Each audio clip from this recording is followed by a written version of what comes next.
Located somewhere at the crossroads of spirituality and the supernatural, heaven and hell, faith and fear, this is the Salvation Report.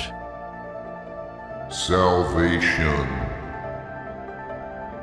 And now, here is your host, world-renowned author and researcher, Robert Stanley.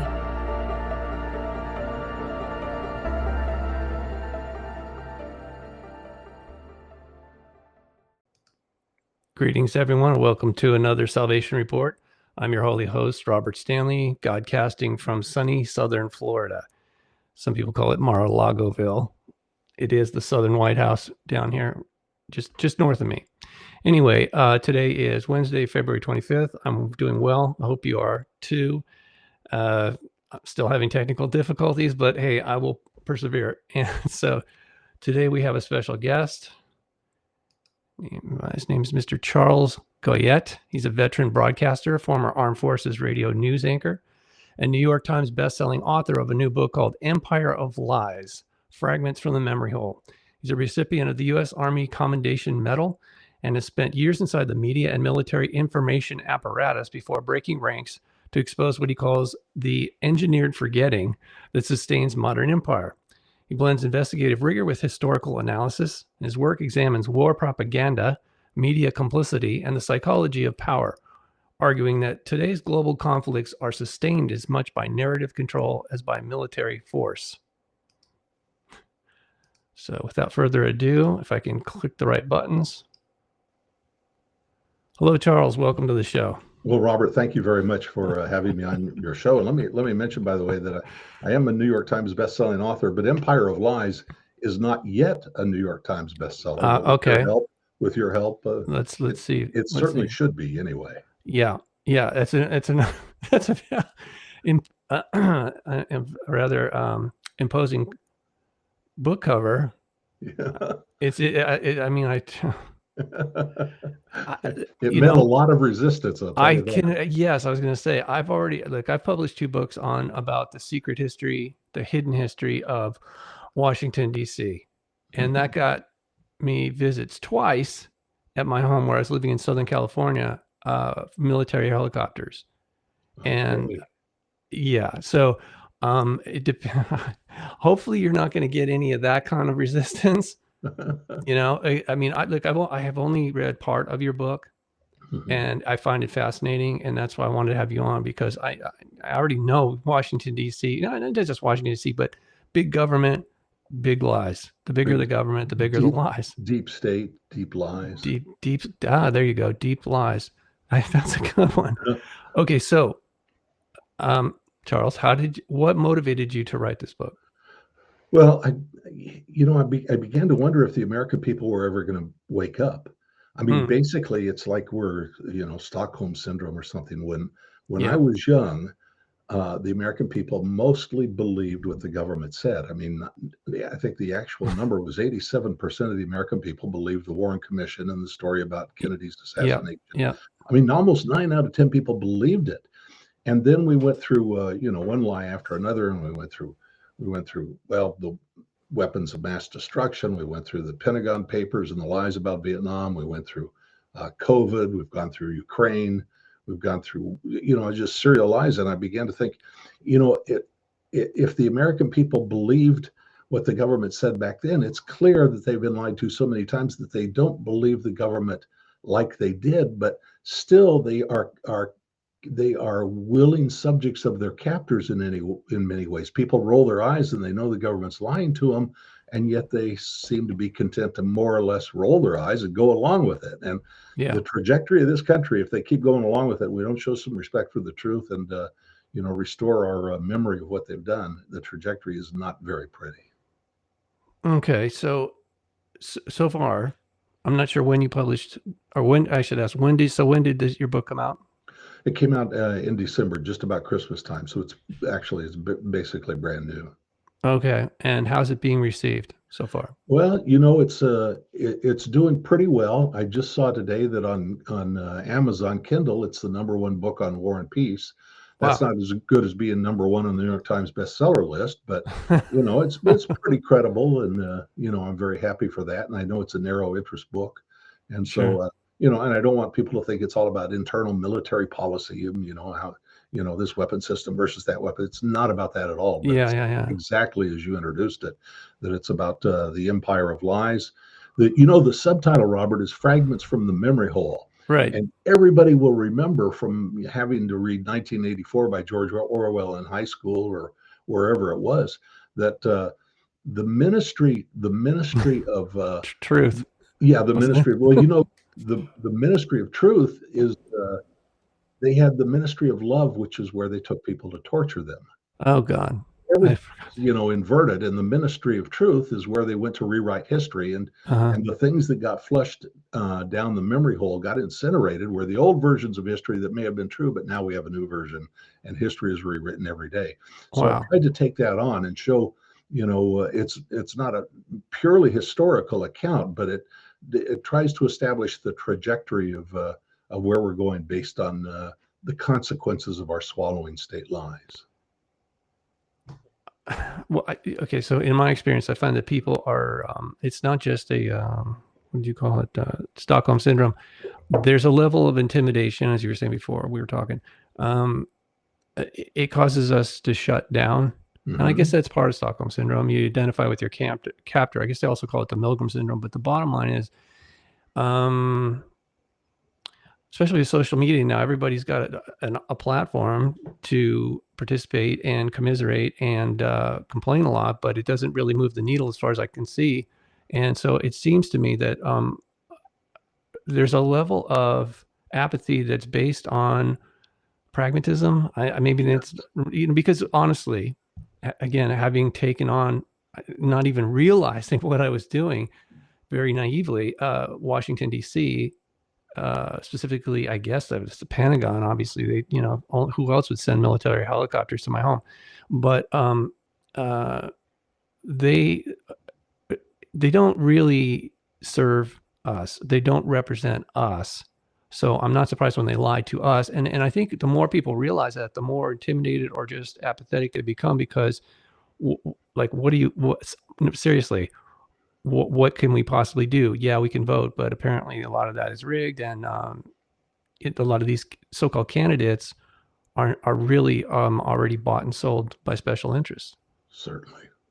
Well, I'm not exactly apathetic, but I do think our fate is pretty much sealed. Really? In other words, it doesn't do much good to wake up now and wonder how we got here and think that things are going to be better tomorrow because we wondered how we got here. The truth is that it's like the Saturday morning hangover, and the cure for the Saturday morning hangover is to refrain from drinking on Friday night. Yeah. So if we're going to fix the future, we have to fix what's going on today. You can't go back and fix everything that has happened in the past, but you need to know the patterns. You need to know, of course, how they do this stuff. And I tried to specialize in that. But we are in a position now. I call it, the end of the book, I call it, and it's not original with me, but I call it imperial overstretch. And that's when a global military empire like ours, or like Rome's, or like the British Empire, any of these empires, they start to discern that their hegemony is weakening, their position is weakening, they're facing new competitors, challenges to their rule all over the place. They're weakening. Well, their strength comes from economic strength. It always starts with economic strength. That's what makes empires possible. So when they start to look at this weakening of their hegemony around the world, they think, time after time after time, historically, they think the answer is the exertion of more robust military force around the world. Well, that just depletes the resources that you need to reestablish your prosperity. Right. But they do that. They lash out militarily. They build more military. They expand themselves beyond their ability to maintain the empire. You may remember, it was 2-3 weeks ago, President Trump, already we spend more than, I guess, the next 7, 8, 9 nations in the world on the military, $1 trillion a year. And that's not even all of it by my reckoning. But now he proposed we need to we need to spend up 1.5 trillion. He wanted to bump it by 50%. Oh, This God. is the exact syndrome of imperial overstretch. That is money that will be deprived from the productive economy that will make America better, rebuild America, make America lives better, make Americans be able to afford their retirement, educate their kids, and so on and so forth. And it's all, and this is the deep state at work that promotes these positions, and they seem to be very much in charge in the Trump administration, just like they were in the Biden administration, just like they were in the Right. Obama administration, just like they were in the Bush administration, just Yeah. like they were in the Clinton administration, and so on. Yeah, well said. That's unfortunately true. So, all right, bear with me while I put up some screen share. Since you brought Mhm. this up, I know you understand the economy. So why isn't this letting me do this? Okay, figures. Now it's locked. Okay, that's ridiculous. Performance. Man. Okay, this is what happens when you go to a different computer to do this stuff. It's like glitching out on me hard. Okay, here we go. Video screen share doesn't like screen share. Okay, so let me just read this to you then, because Sure. it's just being ridiculous here.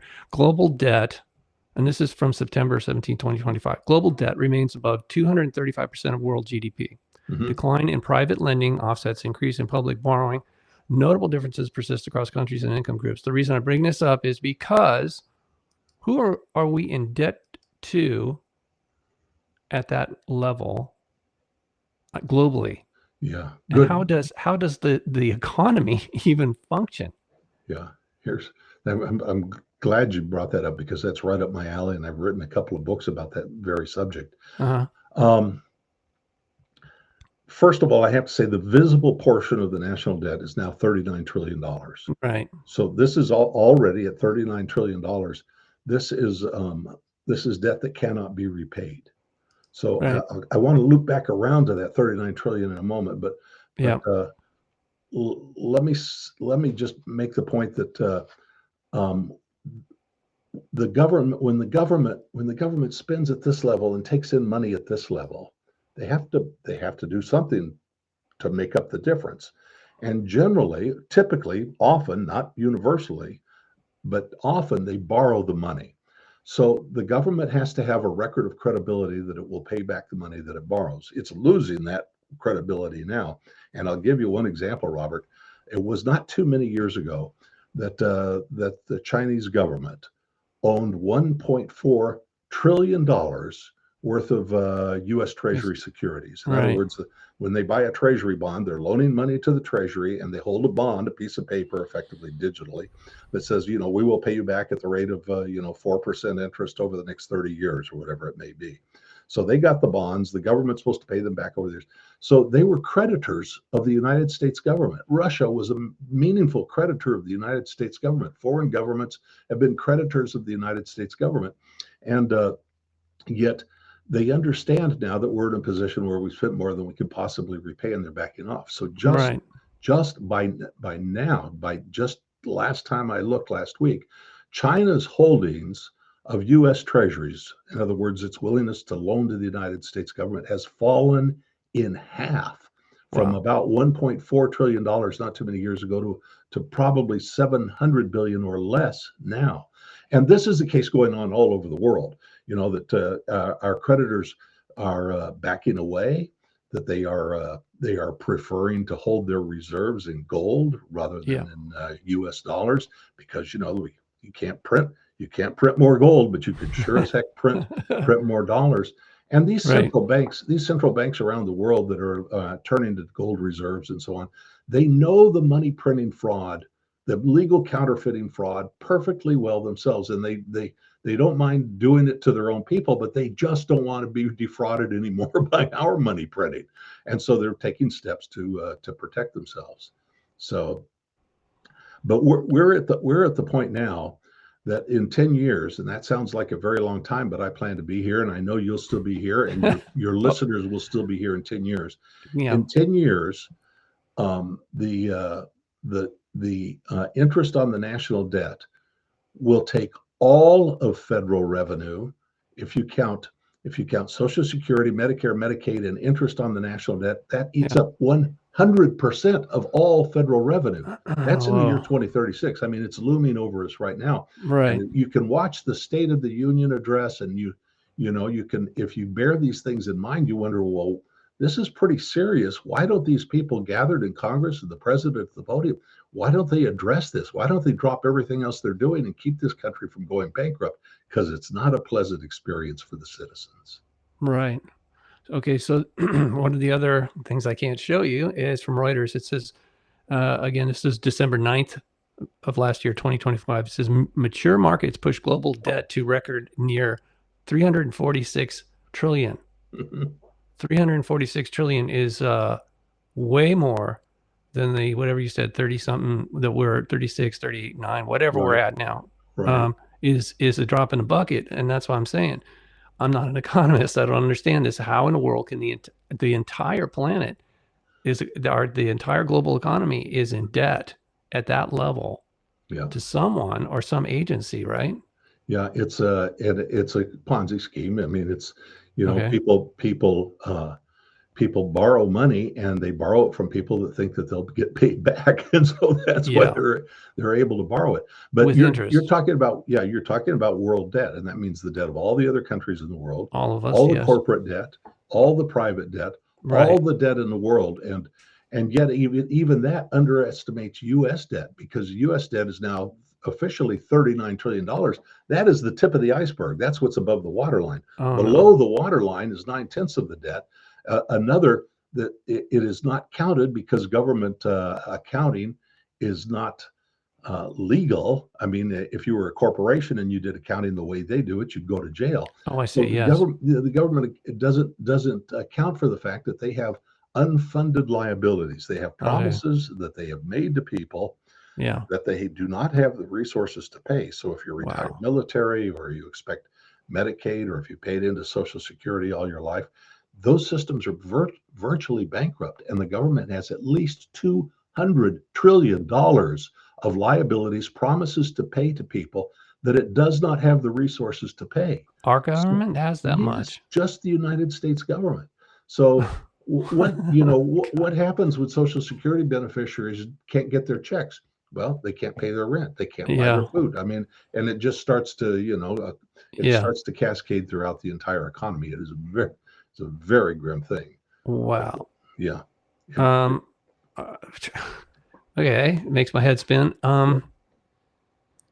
Okay. So one of the things that I noticed that you wrote about, one of the big lies, and there's obviously, we could be here all day talking about all the lies of that our government, such as it is, prefers to tell us untruths or big lies. It was Flight 800. Yeah. There was two scenarios. You only went with the one scenario, which is the terrorists, which even 9/11, I was on board with the whole terrorist thing until I started looking deeper into it. More evidence became available that was inside job. The Flight 800, according to the NTSB whistleblower, I think his name was Jack Cashel. He said, a good one, really good. No, but okay. So my question is, I'm sorry, a long way around here. Why didn't you include both scenarios? That both are lies or part of the cover up. Yeah. So my intent was not to tell anybody what the answer was to any of these things. My intent was not to tell anybody. Look, there are 500 books already out there about, for example, 9/11. I wasn't 25 years later going to write another one. Right. And TWA Flight 800, I think that Jack's book is excellent. It's absolutely excellent. And I wasn't going to write another one. My point is to say, if we don't value the truth, here are the follow-on consequences. And so with TWA Flight 800, 230 souls were killed in that. But more people along the Long Island Sound that day, more people than the number of killed, witnessed what actually happened. They witnessed a missile streaking up from the surface, and they described it. And and they told the whole story. It was effectively covered up, as you say, and Jack's book is good, and there are other sources that are good about it. The FBI made up a fabulous, in the sense of fable, Yes. fabulous story Yes. about what actually happened. It was a phantom spark in Yeah. the center wing fuel tank. There have been 1,000,000 747 takeoffs and landings, and there's never been a phantom spark in a center tank fuel. But whatever. And the plane was supposed to have pitched up 3,000 feet. That's what people mistook that for the missile. Eyewitnesses were not called to testify at the official hearing. Eyewitnesses that had given accounts to the FBI found out later, after the case was closed, that their statements had been changed. So, but I don't care. I don't care what anybody believes was the ultimate process by which TWA Flight 800 was brought down, and that wasn't my intent. My intent was to say, if the American people had known that there was something fishy there, what would have happened to air traffic, and would 9/11 have been able to happen?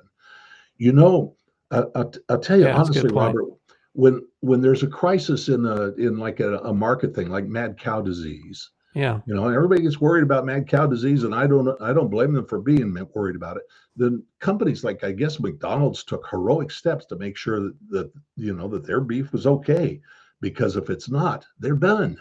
Yeah. And they had E. coli at the time I was writing about that. They had E. coli outbreak in one of the agricultural valleys in California, contaminated the spinach. And boy, they took affirmative steps so fast to make your head spin to make sure that that didn't happen again. So there are measures that are taken that weren't taken about terrorist attacks in the United States, because the American people had been persuaded or told, even if they weren't entirely persuaded, been told that this was a very peculiar accident and there was nothing amiss here.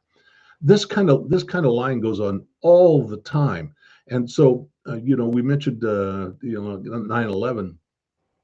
I've spent so many years talking about 9/11. I didn't want to revisit it, but I did want to say one thing you can know for sure is that the government lied to you. And I just picked the most obvious example that nobody can dispute. It doesn't matter what you think about thermite. It doesn't matter what you think about Building 7. It doesn't matter about what you think about passports that somehow survived, you know, the burning rubble. Put all that aside for now and just follow me on this one thing. The Bush administration said over and over again, it was a talking point, nobody could have foreseen, in Bush's words, nobody could have foreseen the evildoers taking airplanes and flying into their building. Now, that's what they said. And it wasn't just Bush and Cheney and Rice and Ari Fleischer, the whole administration. This was the talking. Nobody could possibly have foreseen that. Okay. Could that have been foreseen? Well, as a matter of fact, it was foreseen, and it was known. And they took measures knowing full well that it was a possibility to fly aircraft to protect the Democratic Convention that summer. They took aircraft to protect and fly over Washington, D.C. for other events, for the Republican Convention. But the biggest one of all, I mean, it's not a lie. If Bush says, oh, nobody could have foreseen it, and he didn't foresee it, I guess that's not a lie. But, you know, if somebody told him a lie and he accepted it naively, well, the lie belongs to the lie teller. But did Bush know? Well, yes, he did know. And here's the best evidence of all. There was a G7 summit meeting, the Industrial Nations G7 summit meeting in July in Genoa, Italy. And you know how these things go. All the heads of state gather there, and it's a luxury resort or a castle or whatever it may be. They stay there and they have dinner and they have photo ops and they glad hand one another, yada, yada, yada. Yeah. So, but in this case, something unusual happened. And President Bush and Condoleezza Rice took the rather remarkable step of not staying with everybody else in Genoa, but being helicoptered out every night and taken to an American aircraft carrier off the coast. Why? Because they knew that there was a threat of aircraft attacks trying to take them out. So and they had to know it. They had affirmative knowledge of it. And Bush kind of acknowledged as much himself. And this is before 9/11. And so, you know, when they say that nobody could have known, you know, it's just, it's not stupidity. It's affirmative lying. Yeah. And I mean, isn't that the job of the intelligence agencies, is to know, isn't to, they monitor everything? Yeah, and Bush was warned about the Italian G7 gathering. Was warned by Egypt's intelligence, I think German intelligence, Russian intelligence, maybe some other continental intelligence. I mean, the warnings were ample, but they didn't mind misleading the American people that nobody could have foreseen. I'll give you a better example, and it's for people whose hair has turned the color of mine, so you're a little bit older. But it was a seminal event. I think it was a turning point in American history. Was the assassination of JFK. Uh-huh. And at the time, 87% of the American people believed, lone gunman, Warren Commission, whatever the government said is true. Right. I mean, and that included absurdities like, this mobster associate, Jack Ruby, shot the purported assassin, 2 days after the killing of the president. And why? Well, he said, because they didn't want the poor widow, Jackie, to have to grieve and go through a trial. Now, no, but European people didn't believe that. They're surrounded by, the evidence of dukes and kings and princes that have fallen and republics that have risen and fallen, and assassinations and revolts and stuff. We go over there and we look at all these monuments and statues and stuff. This is part of their everyday life. But the American people, they oh yeah, poor Jack Ruby must have really, he ran a stripper place and he was probably a drug dealer for all I know. But we do know for sure that he certainly cared about Jackie Kennedy's feelings. He was a very tender-hearted man, right? Yeah. Even though he was a mobster associate. So the other people around the world knew better than to believe it, but the American people bought it. And the result of that, in my telling in Empire of Lies, is very clear, because 9 months later, there was another non-event that took place in the Tonkin Gulf off the coast of Vietnam, a naval incident. It was purportedly, some North Koreans shooting at a U.S. naval vessel, and it didn't happen. It was a fraud. And maybe the radio man sent out an initial thing about, we're being fired upon, but it was called back immediately. The captain of the vessel, the people in charge said, no such a, jumpy radio man, didn't happen. No confused signals. We don't know. Nevertheless, LBJ was up for re-election in a couple of months. This took place in August. He was up for re-election in November, and there's nothing like, war to get the champion across the finish line when he runs for re-election. Shakespeare put it best. He said, what you want to do is busy, giddy minds with foreign wars, take their minds off what they're really. So that was the incident that provided the pretext for Congress to pass the Tonkin Gulf Resolution and engage in the Vietnam War, which of course killed 58,000 Americans, maybe 2 million or an unknown number of Vietnamese. It led to the one of the biggest economic debacles in American history, the stagflation decade, which the value of the money collapsed. It was a very brutal time for us economically, not to mention the death and the carnage and stuff. But if the American people had known the truth about Kennedy's assassination 8 months earlier, they would certainly have been more skeptical about LBJ's representation about this non-event in the Gulf of Tonkin. But this stuff happens over and over and over again in American history. It's like the weapons of mass destruction. Yeah. There were no weapons of mass destruction, but the White House, the deep state, was desperately in need of a pretext for the war that it wanted long before 9/11 ever happened. They wanted the Iraq War. And so they even had a secret marketing group in the White House called the White House Iraq Group. This wasn't, nuclear weapons experts and, people that concerned themselves for their lifetimes about, how weaponry is hidden. And so there's a bunch of spinmeisters. There's a bunch of advertising guys. And they spent their time trying to come up with a slogan that would stampede the American people into war. They got to scare the American people, or they may not want this war. We've got to do something to frighten them. So they came up with, we can't wait for the smoking gun in the form of a mushroom cloud. And that was their creation. Yeah. They created that expression, and it spread like wildfire through all the statist news media, the lapdog press, and the White House. And they used it over and over and over again. The smoking gun in the form of a lapdog, in the form of a mushroom cloud. But let me tell you one story about that, if you don't mind, because you got me on a roll about this stuff. This is, but I want your listeners to know how bad it is. Yeah. So during the lead up to that war, there was a story that came out of the vice president's office about these aluminum tubes. Right. There were these aluminum tubes. We had discovered these aluminum tubes, and these were a key part of Saddam's nuclear weapon program. These are the centrifuges that they will use to refine uranium, and they're this close. They're within a day of getting an atomic warhead. And this, it was the same stuff you hear today about Iran, frankly. But I mean, it was like, oh, these aluminum tubes, these are the thing. I finally got the, we've got the evidence. We've nailed down the evidence. Here are the aluminum tubes. Now, our own guys in the Department of Energy that are involved in the refining process and construction of weaponry and so on, they said, no, those aluminum tubes aren't that. They don't work for that. They don't configure. They're not right. They wouldn't withstand the process. You can't use them. Wrong. Nevertheless, Cheney and his aide-de-camp, Scooter Libby, they packaged this story all up, and they fed it to the lapdog press. They fed it to the New York Times. They fed it to Judith Miller at the Lapdog Press, New York Times. So here's the next step of a multi-step process. The New York Times runs this fabricated story on the front page. Centrifuges, refinery. Now we know, nailed down. We're 15 minutes away from a nuclear weapon, or whatever they said. So the next step was, now the deep state, concocted this story, fed it to the Lapdog Press. The Lapdog Press kicked it back to the vice president. Vice president used it to get on Meet the Press, which his own PR meister said, oh, I like to go on Meet the Press because we can control the narrative there.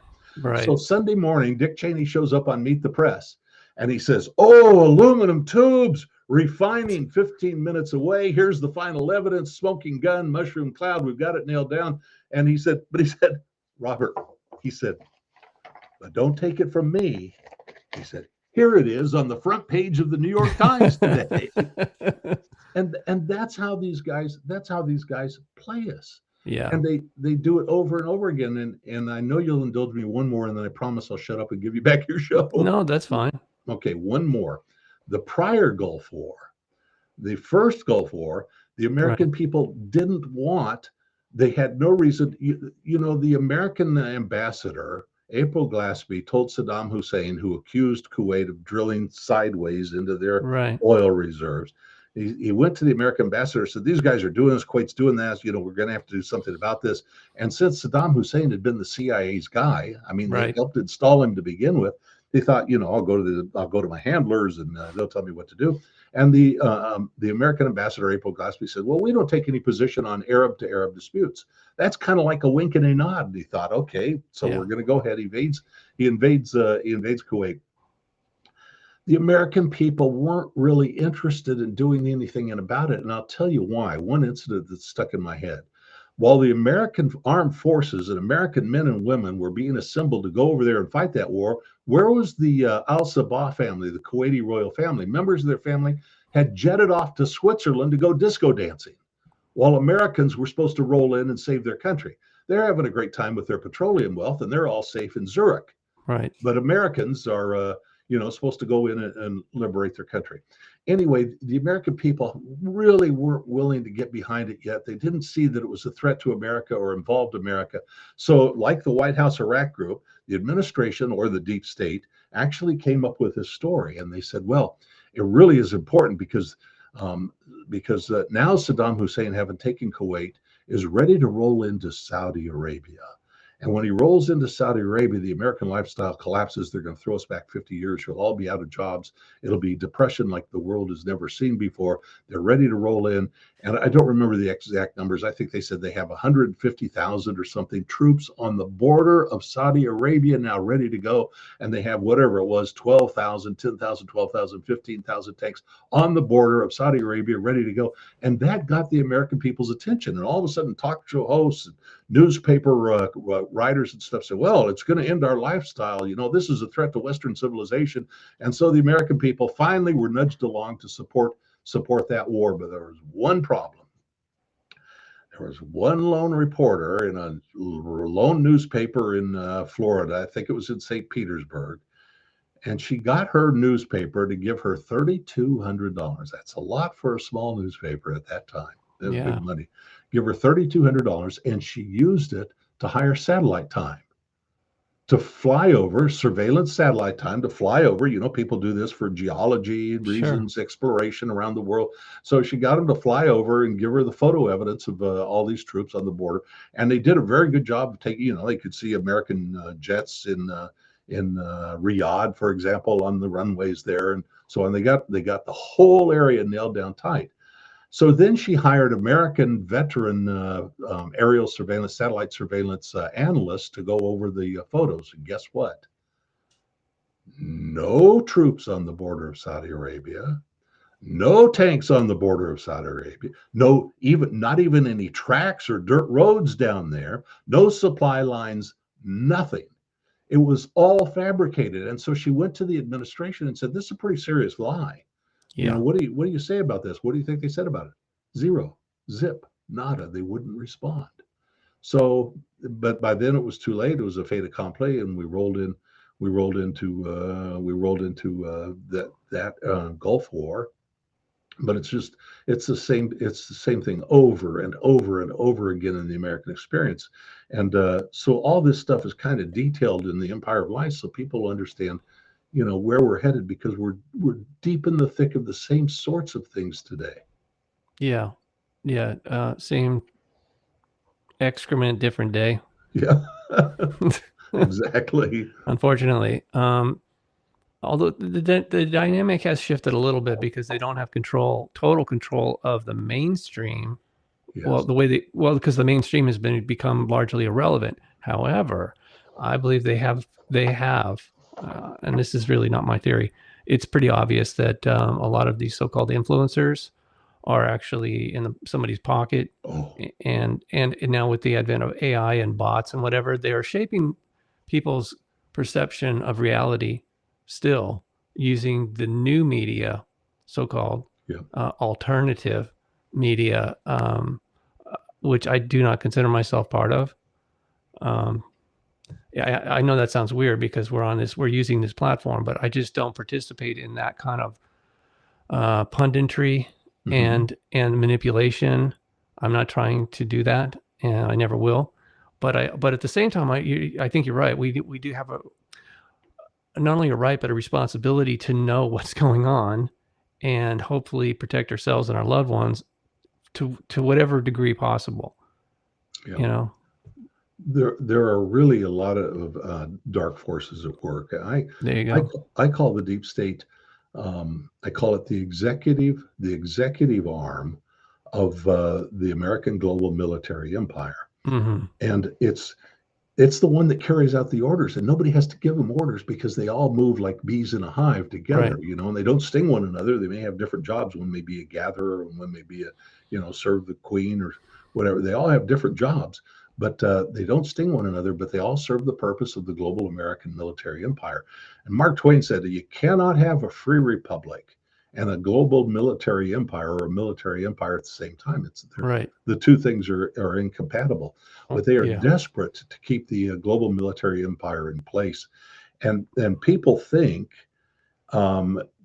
justifiably, I think, they think that the deep state is really, it's guys like Alan Dulles, who was the head of the CIA and overthrew government after government around the world, and was complicit in Kennedy's assassination and was a member of the Warren Commission.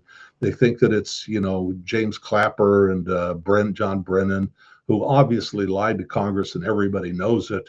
They think these guys are the deep state, but it's really much, much bigger than that. There are like petty minor bureaucrats all throughout the Washington establishment that serve the deep state for purposes of their own. They want to ingratiate themselves to their bosses. They want to bigger budgets for their departments, whatever it may be.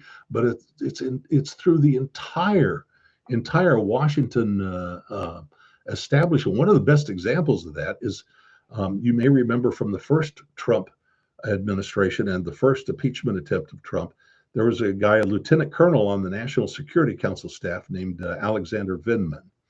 And Vindman is the one that, started the ball rolling on that impeachment.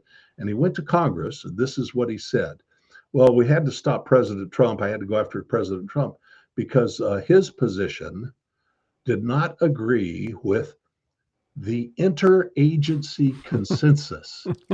Now you rack your head, you think the interagency consists. What's an interagency? Where does that appear in the Constitution? Where do they derive their power? Do they vote? How do you get to be a member? Where does the Right. money go? Who benefits? Is it pluralities or majorities? The interagency consensus. Who elected the interagency? That's another word for the deep state. Right. If you oppose the deep state, they're going to do their best to take you out. And maybe Trump has learned that lesson. I don't know, but that was the core of the complaint against him with respect to Ukraine, is he wasn't doing what the deep state told him to do. Yeah, and Vindman wasn't the only one to express that, and No. others within that rat's nest have said, we got to get rid of this guy, and we don't mean impeach. Yeah. And obviously, that's in fact there was, you saw what happened here recently at Mar-a-Lago. So they're winding people up for whatever agenda that does not serve the American people or the original founding of this nation with a constitution and Bill of Rights and a Declaration of Independence, all this stuff that we've been gradually moved away from that. And I think I remember there was a really good interview you did with somebody, a cameraman, talking about this Empire of Lies. I think you wanted to do it. I don't know. Did you ever do the documentary with Ron Paul? Ron Paul. Oh, yeah. No, I did a national radio commentary series for a couple of years on 125 stations with Ron. Yeah. We talked about doing a documentary. I wanted to do a documentary on his life and his contribution to the spirit of America, which has been enormous. And he's just a standout in so many ways. I wanted to do a documentary about him, and it wasn't that I wanted to spend the next 2 or 3 years doing a documentary, which I didn't really, wasn't my objective in life, but I wanted to make sure that if one was done, it was done by somebody that, was sympathetic to him, instead of a trash documentary on PBS or something, trying to take him down. But actually the working title, as we talked about developing it, the working title was The Empire of Lies. The phrase actually comes from him. He coined the phrase in one of his books. He said, truth is treason in the empire of lies. I looked at it. Whoa. Oh, that's very profound. Story? Yeah. That's very accurate too. So, but there's another saying: in war, the first casualty is always truth. Isn't it so? Which is replaced by propaganda, which leads to the fog of war, where people are just so disoriented they don't know what to believe or how to react correctly. Because and the first thing that flies out the window when you launch a war is the battle plan. It's like, oh, this is good. We're going to drop a few bombs on them. We're gonna strike these sites, and then it will all be contained thereafter. And nobody. I was so surprised that it was a limited strike on Iran the last time. They've been talking about this for decades. The deep state. So, what are they going for regime change this time? What's going on? Well, that's the deep state's wish.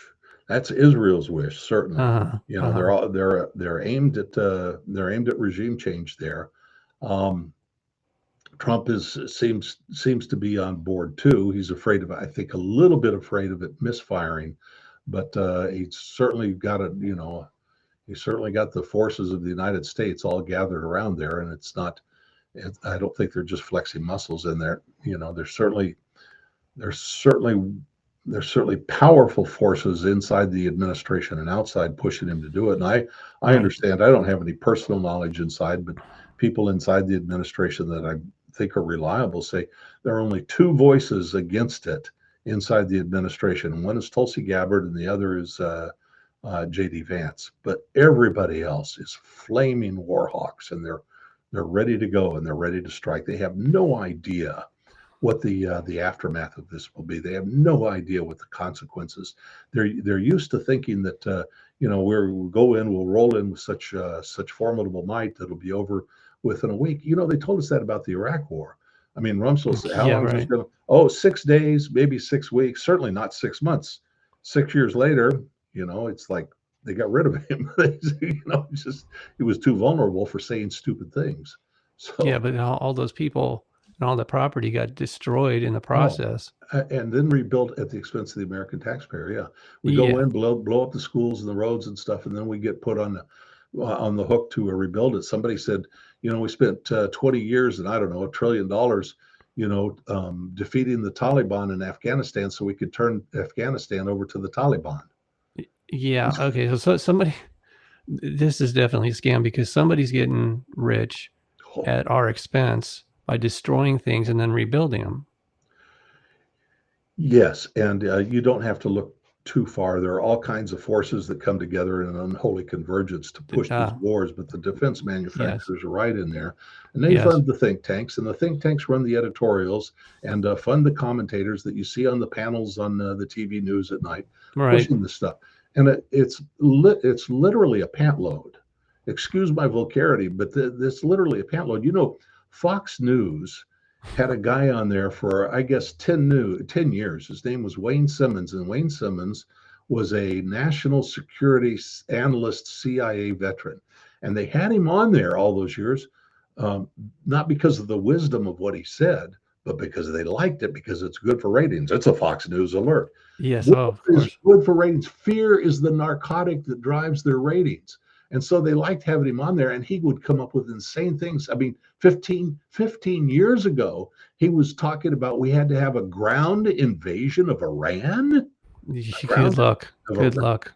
So the guy's name was Wayne Simmons. And finally, after all these years of blather on TV and propagating the American people and lying to them about who he was and what he knew, finally, some real CIA guy got a little tired of all this made up stuff. And so he blew the whistle on him. And it turned out that Wayne Simmons wasn't a national security guy, and he wasn't a CIA guy. He was a hot tub manager and a doorman. Wow. Oh, and a felon too, besides. Why not? Of course. And he ended up, I think they locked him up for 10 years or something. But you know what, Robert, it's not just the paid talking heads and the national security guys that they bring in as experts and stuff. It's they themselves. It's the primary anchors. How about this one? Brian Williams was the primary news anchor on NBC. It's NBC Evening News. I'm Brian Williams. Yeah, he was quite the confabulator. Oh my! And his story got bigger and bolder of his own personal daring do in every telling. He flew in. He flew in with this mission in the first Iraq War in helicopters, and it was very dangerous. The next time it was, we had RPGs headed right at us. Then we took one in the windshield or whatever. One was coming. This tube was coming right at me. We had to wind down, corkscrew, emergency landing, and stuff. It got bigger and better with every telling. And he finally got found out when the guys that were actually on the mission reported the truth to Stars and Stripes. So here's what Brian Williams said when he got caught. He said, I must have had a brain tumor. Yes, I remember that. Yeah. Wow. That So doesn't really fly. And no, it shouldn't fly. And what's even worse is the network kept him on. They suspended him for a couple of months. And then they made him the anchor on MSNBC. So they have no respect for the truth, even at the highest levels of the corporation. And why? After all, I think NBC was owned by General Electric that time, large major war defense contractor. Of course. And the head of GE at the time said, well, Brian's a good guy because he would never say anything against our military or whatever our war is or whatever he said. Yes. But there were guys like that all throughout the media making stuff up. There were others. I'll save it for the book. Yeah. But there are others, prominent figures, and they have a hole in their psyches, that some insecurity or something missing in their lives that they don't feel in a natural sort of way that the rest of us must, running who we really are and having some sort of awakening to our lives and what we're doing with them and so on. But they filled them with these made up tales of daring do that, and it's one thing. I think everybody one time in their life, might have met a guy in a bar or something that, he was a Green Beret and this is what, that doesn't do much damage. I mean, it's not good for the person involved. There's a vacuum someplace in his psyche, in his soul. There's, and he's compensating for it. But when these guys are on the national stage, on the national platform, or in government, making up these stories to stampede the American people into war, it is a very, very unhealthy, very dark thing. Yeah. And on the flip side, for people like yourself and I that like to tell the truth, when getting in front of a microphone, the bigger the stage, the bigger the scrutiny Yeah. of every word you say and how you say it. I know you've been through this. Yeah. I only had a taste of it when I was working with AJ Rice, actually. Oh.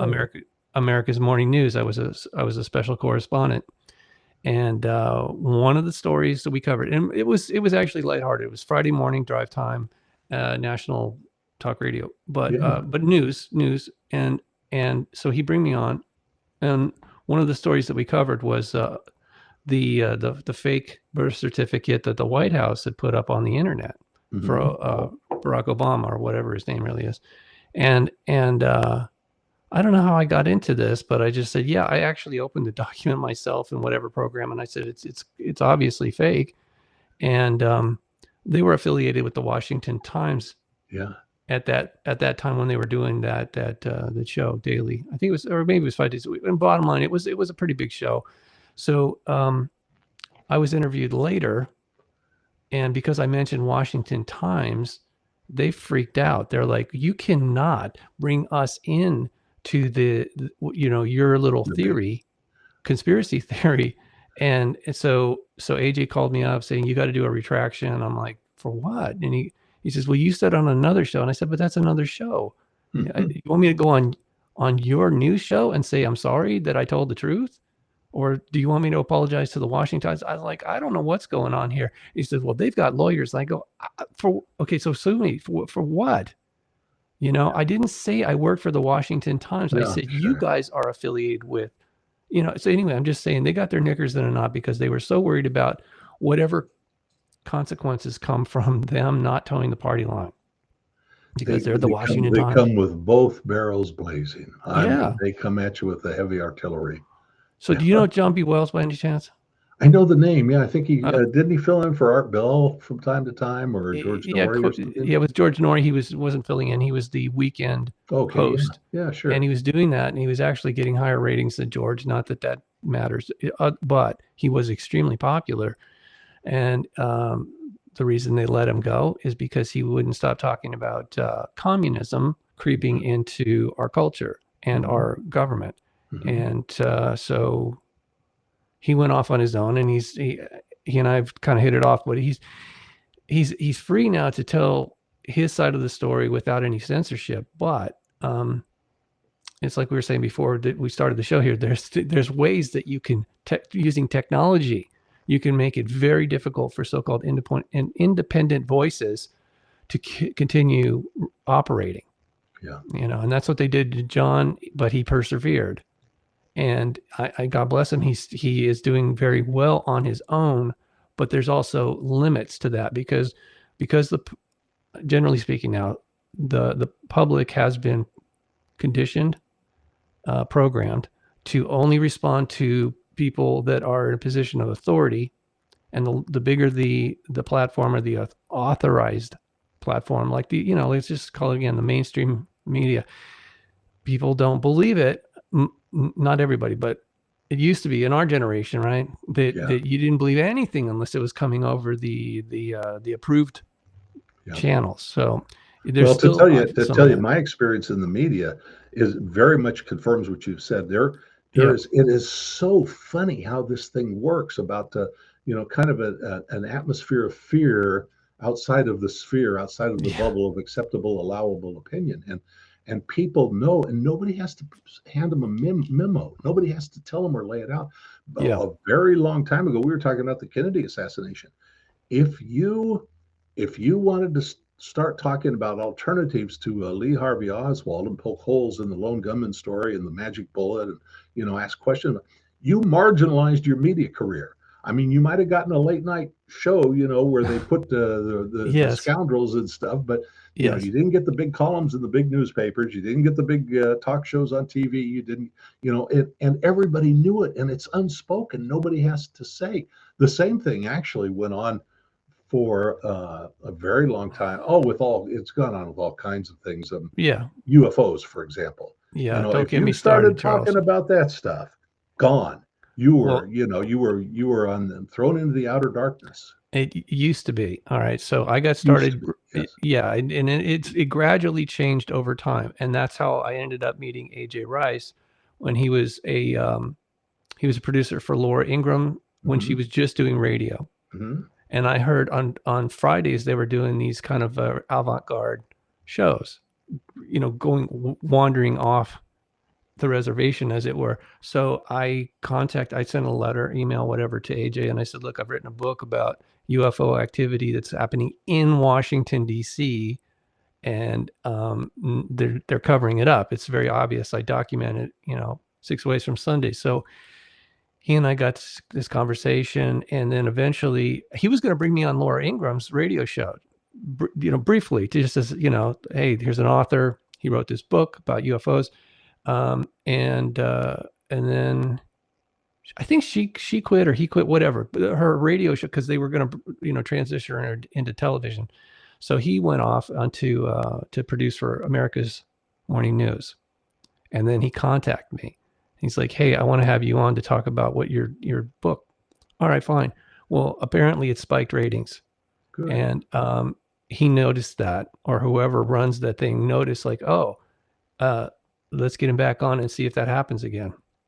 Yeah. I mean, that's the only reason Coast to Coast had me on, by the way. I was one of their top people, because what I was saying was so provocative, and I wasn't trying to be, but that's also how I got the visitations at my home and other weird things that somebody was doing to me. But the bottom line is, you're right. UFOs is a third rail. You don't want to go there in the media, but that has changed. And since you brought it up, now supposedly the rumor is that President Trump is actually going to disclose something to the American people here, possibly in July. Have you seen that? Yeah, and I would be very skeptical about Me too. everything the state says. Yeah, but they didn't. Why would they start telling the truth now? Yeah, every word they say is a lie, including and the. But our experiences are similar. I actually went on I think America's Morning News every day for me. No, every Friday, every Thursday. You were doing Fridays too? Well, I just did an economic commentary, market. I'd go on. Oh, sure. What year was that, Charles? What year was that? Gee, it was 2012. 12? Yeah, no, I was there for most of 2011. You know what? You got to send me an email. I've got an archive of some of this stuff. Is actually quite funny. Oh, good. Okay, so please.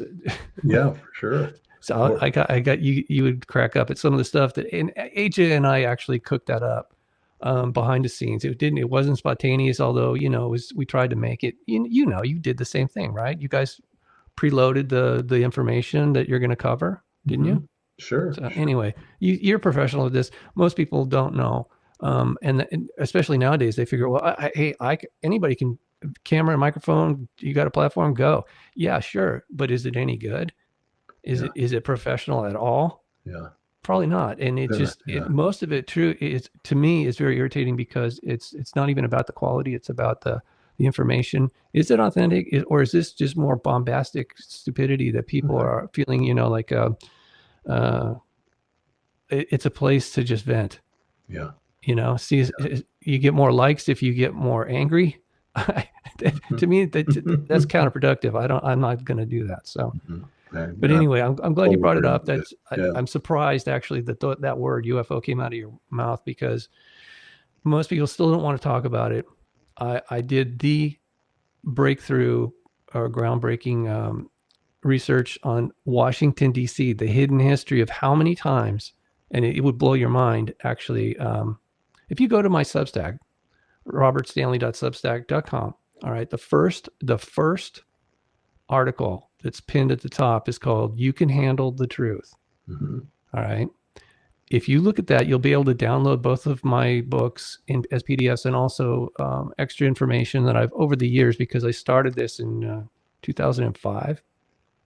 And it was because of a professional photographer in Washington, D.C., who was at the Capitol building at night taking pictures for an album cover, and using top-end Nikon professional equipment with film, 35 millimeter film, that was later analyzed. Anyways, it shows objects appearing around the Capitol. One of them actually lands on the roof.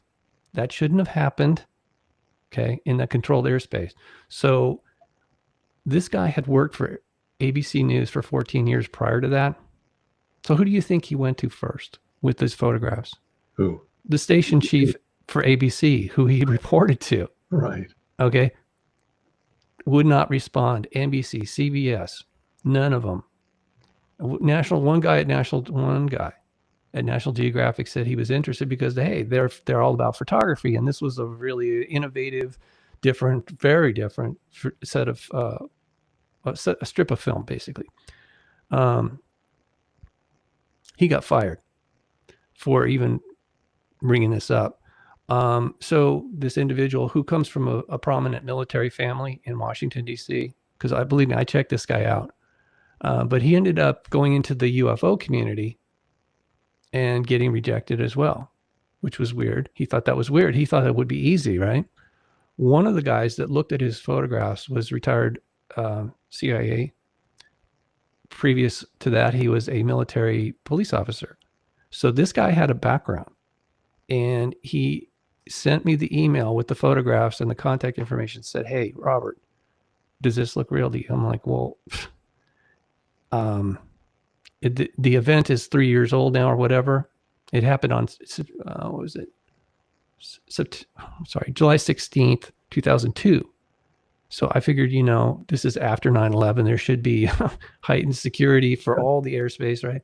And I said, if this really happened, let's think about this logically. If it really happened, how come nobody's talking about it? Why am I just seeing this now? Because I was researching it heavily. That not just Washington, D.C., but the whole phenomena. I was really, really one of the people at the tip of the spear. But the bottom line is, I contacted the photographer. I think he's deceased now, but he sent me all the files that he had. And I said, look, I can't really publish anything about this unless you agree to have your negatives analyzed, because we don't know. I mean, it could be Photoshop, right? What you're showing me could be Photoshop files. Mm-hmm. All right. So he went to across the street from the FBI building. There was a place called Pen Camera where they did a lot of the development for FBI, the photography stuff. And so he took it into one of their technicians and recorded the conversation. And I talked to the guy later independently. I said, did this really happen? Yes. What do you think it is? He goes, I don't know. I don't want to be involved. And I said, but there's no tampering of the negatives, right? And he goes, yeah. And he said, I don't know what the light source is for these things, but whatever it is very, very, very powerful. Hmm. I'm like, okay, I'm glad you can see, because he was looking at it through a loop on a light box. Anyway, I run with the story. I publish it. Actually, here's the other thing, Charles. You might find this interesting. I contacted the Capitol Police. Why? Because I couldn't understand why they weren't responding in any of the pictures. I didn't see any response. Yeah, it's 1:00 in the morning or whatever, but I didn't AM. I just didn't. I thought that was weird. And so I said, look, I'm doing this story, and we got these photographs, and he asked me, and this was a public relations officer for the Capitol Police, and he says, well, so who are you? Where do you live? Where are you going to publish this? I gave him all the information. I said specifically, there's this thing landed on the roof. That shouldn't happen. And I said, and there's lights on in the building, a couple stories below it. I said, do members of Congress actually work in those offices at night? Anyway, he says, well, look, I'm going to have to get back to you. I don't know. I don't know the answers to any of these questions. He calls me back like a week later, and very robotic. He just said this, and this. All right, fine, whatever. I published on the internet and in a magazine called Nexus out of Australia, but it goes international.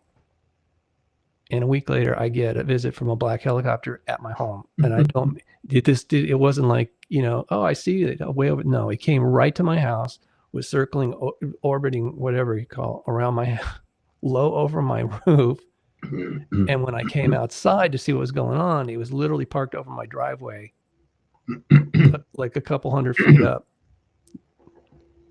And it was, I'm standing there looking at it, and I couldn't see who was in it because it was, tinted. Mm-hmm. and my mouth, I'm sure my mouth was open, and it was so loud. And then it just kind of turned and went down the street. You okay? Yep. And it turned and then it turned around and like 180, and it started coming back up the street. So I ran in the house and I grabbed a point and shoot camera as it was leaving, and I got a picture of it just to say, hey, guess what? It showed up at my house. So that was, they shouldn't have done that, because I was just going to quit with that one article with some photographs. And I actually kept the photographer's name anonymous because he wanted to be kept anonymous. Mm-hmm. His dad was dying of exposure to Agent Orange in the laboratory. He was part of the nuclear biological chemical division. And he told his son, the photographer, don't show those damn pictures to anyone. So he obviously knew. He and we proved that later, but he obviously knew, being a ranking officer in the military, this was an issue. This really was a national security issue, even though they keep telling us it isn't. It obviously is. So I published that, get the visit, and then I realized, wait a second.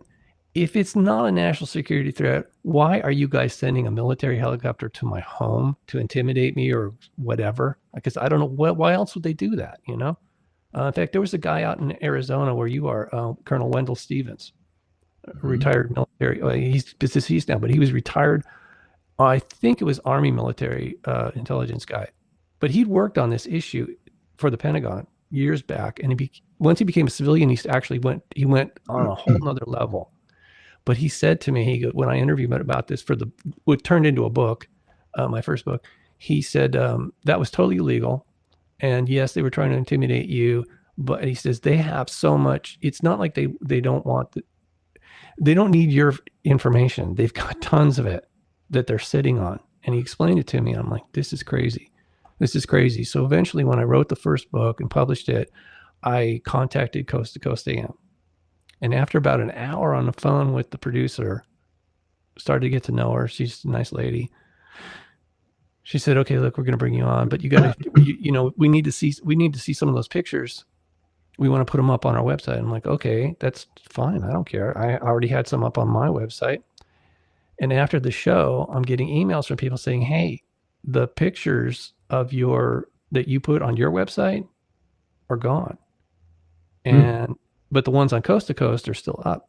They only had a few. I had more, but in the bottom line was, so I figured, well, on my own webmaster, I'll just go in there and upload them again. I don't know who did it, but guess what? I couldn't. So, and it was late at night. So the next morning I contact the company, the what do you call it? The people that are on the server, the provider, service provider, whatever, in Arizona. And I said to them, hey, I'm having a problem. They go, well, hang on a second. And they look and they go, we've never seen this before. We can't get into our own server. And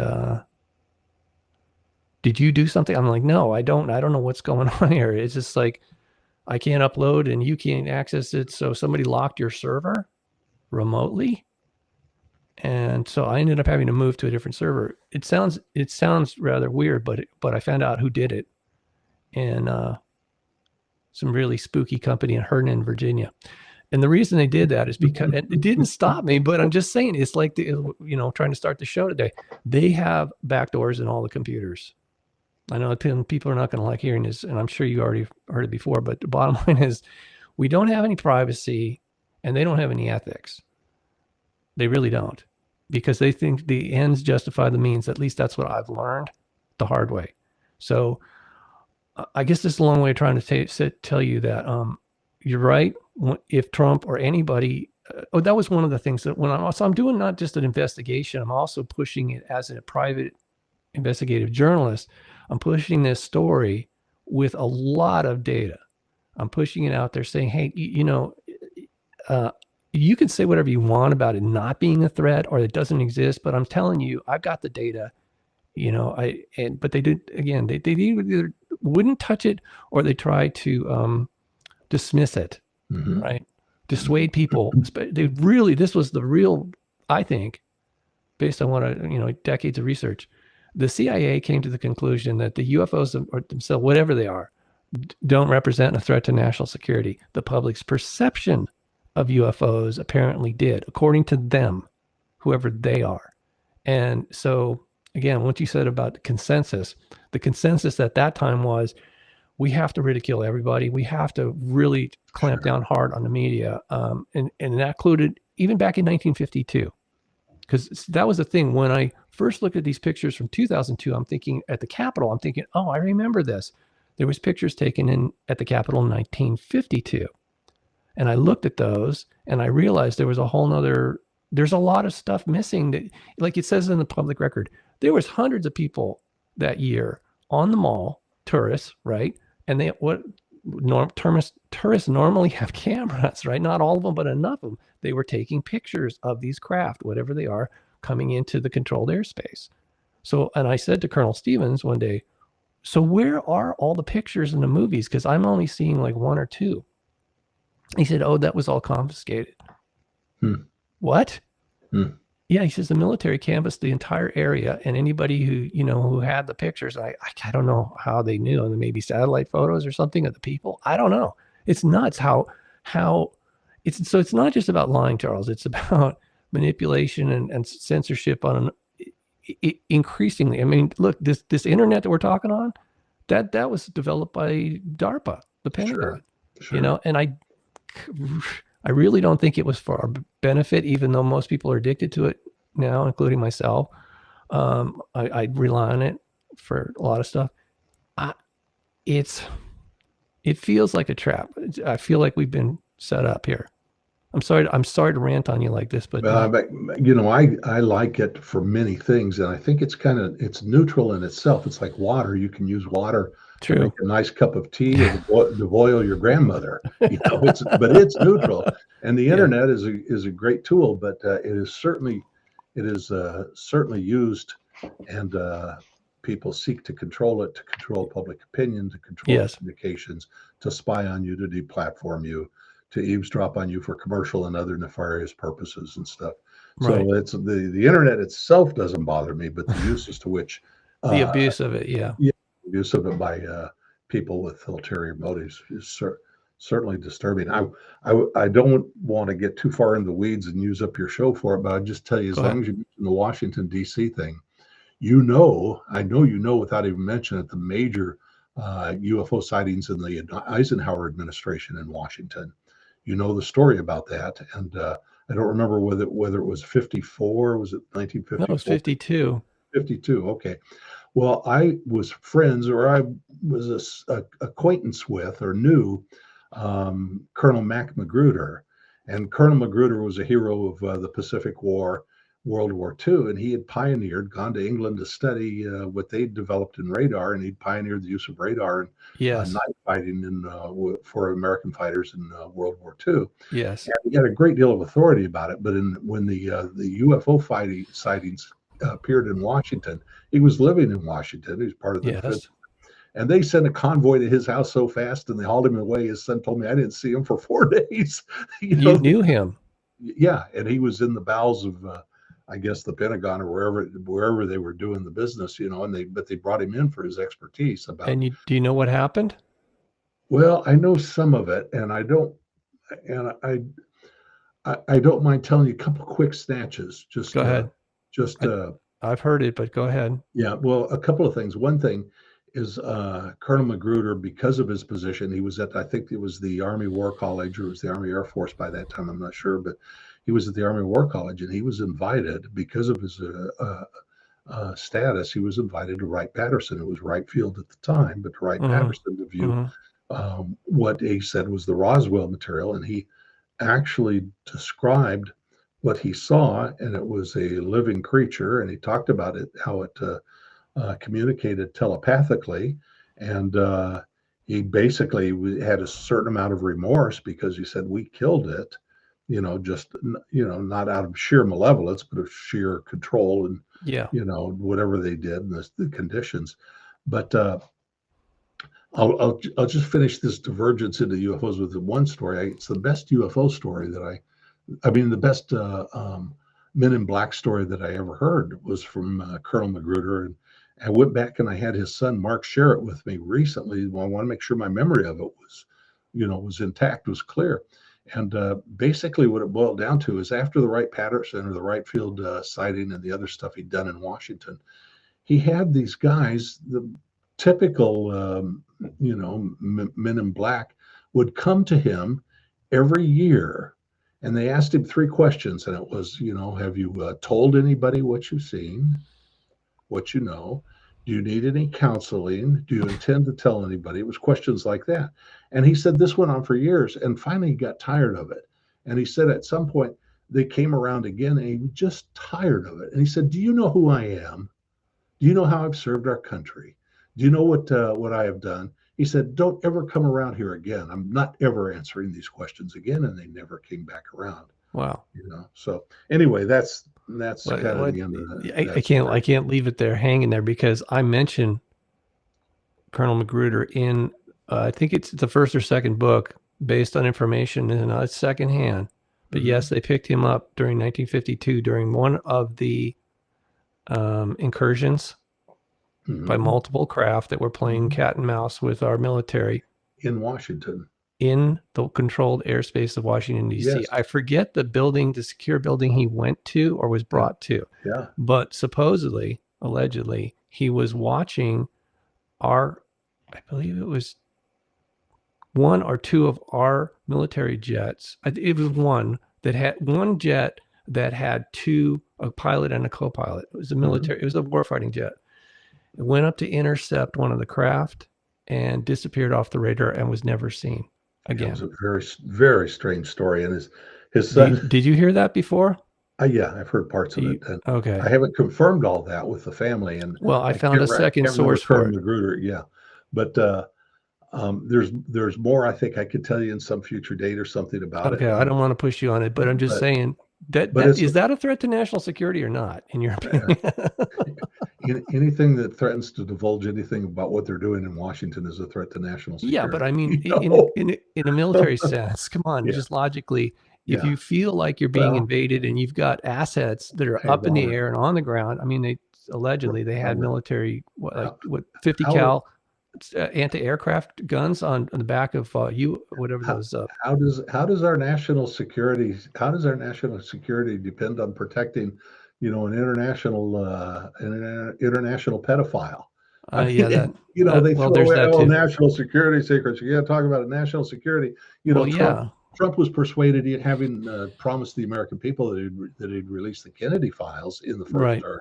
He was persuaded by what's that guy's name? The CIA, Mike Pompeo, not to do so. Why? On the basis of national security. Yes. Well, then he finally released them, and it turns out there doesn't appear to be any national security threat. After all, it was in 1963. Technology's changed, and the players are all dead. What's the national security threat? But Pompeo said, no, you released something very dark will happen, very dark.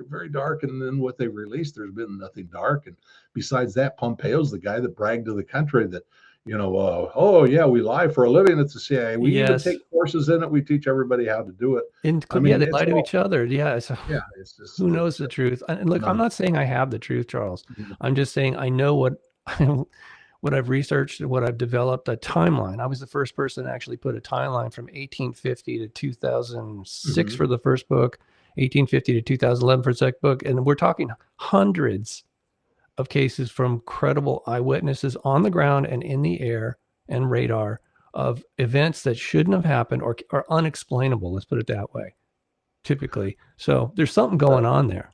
Oh yeah, and someday maybe we'll talk again. I was a talk show host in Phoenix at the time of for Phoenix Lights. You were there. I had studios filled week after week. I mean, for days, and on anniversary occasions, and when a follow-up story would develop or a debunking story. Yeah. But I had guys sitting here on this side of the studio that had maps of the state, and they were drawing trajectory lines from eyewitnesses and marking them very carefully. I had people over here that were experts on, we went full tilt boogie on that. I talked to hundreds of eyewitnesses about it. We plotted the trajectory. Somebody said, I'm on 21st Street. It was just to the east of us. Somebody said, I'm on 27th Street. It was just to the west of us. And we kind of But I mean, and then when the stories would come out, say, oh no, this was an Air National Guard at the Berry Goldwater Range. And yeah, military flares. Yeah, right. I mean, those were the most absurd. Having talked to hundreds of eyewitnesses and followed the trajectory of where this thing went, there were the most absurd stories that came out. And one of the, I don't know, I'm going to run out of time and not be able to take my wife to lunch like I promised. Oh, I'm sorry. Well, that's okay. Let's wrap that. I got to add this caveat. Just because everybody saw something, it doesn't mean it was extraterrestrial. The CIA has been using that cover story for decades. Yeah. By the way, on that note, since you got to add a last note to that part of the conversation, go for it. Let me add this one. I've known some of these guys that are very visible in that community, and I've had some of them on the air. I've moderated presentations by I've known several of them, and pretty closely in a case or two, I guess. Yeah. I just warn people to be very careful about trusting them all. I could tell you that their alarm bells should go off for some of these guys. Of course. And that's about all. I guess that's about all I could say. But they are not all of them are to be taken at their word, and there may be other motives. Yeah, I learned that the hard way. A lot of them are just doing an assignment. Yeah. Yeah, I don't blame them, because I like some of them personally. Most of them are gone now, but it's this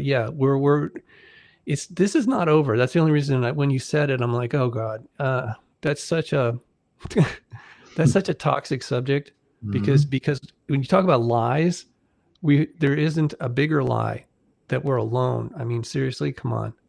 And that people aren't seeing anything. It's all hallucination, and it's not a national security threat until they find it convenient to tell us that it is. I mean, come on, this is just ridiculous. And they have no respect for us. They make up the most absurd lies. You may remember the Air Force. I think it was a colonel that had to come out one day. I was on the air when it hit, to explain to us that the Roswell thing was actually, these were crash test dummies.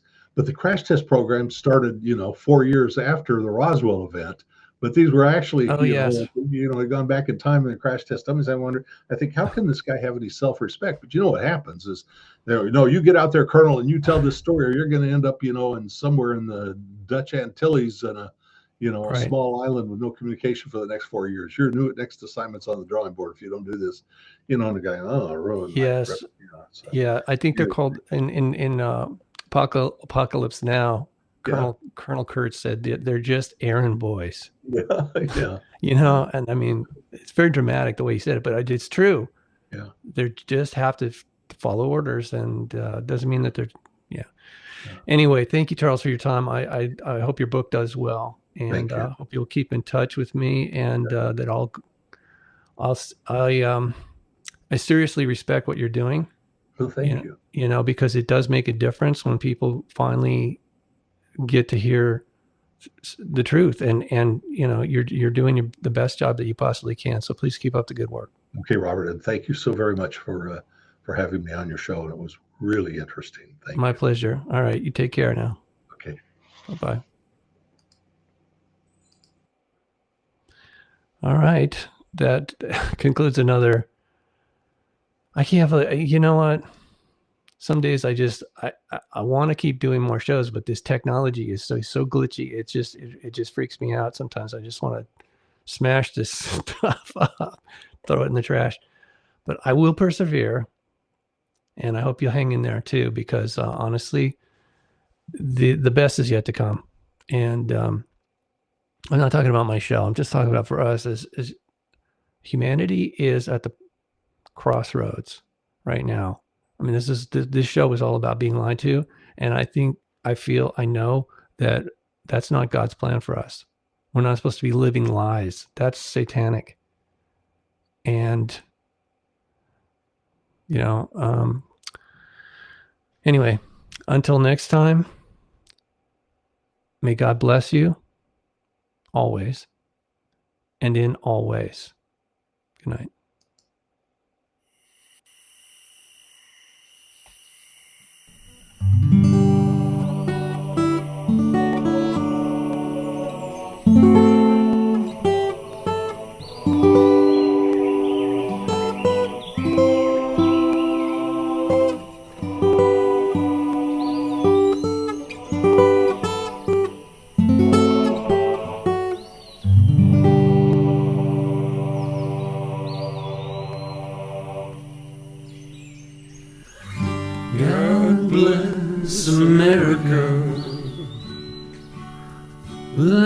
man that I love, stand beside her and guide her through the night with a light up above. From the mountains to the prairies to the oceans white with foam. God bless America, my home, sweet home. God bless America, my home, sweet home.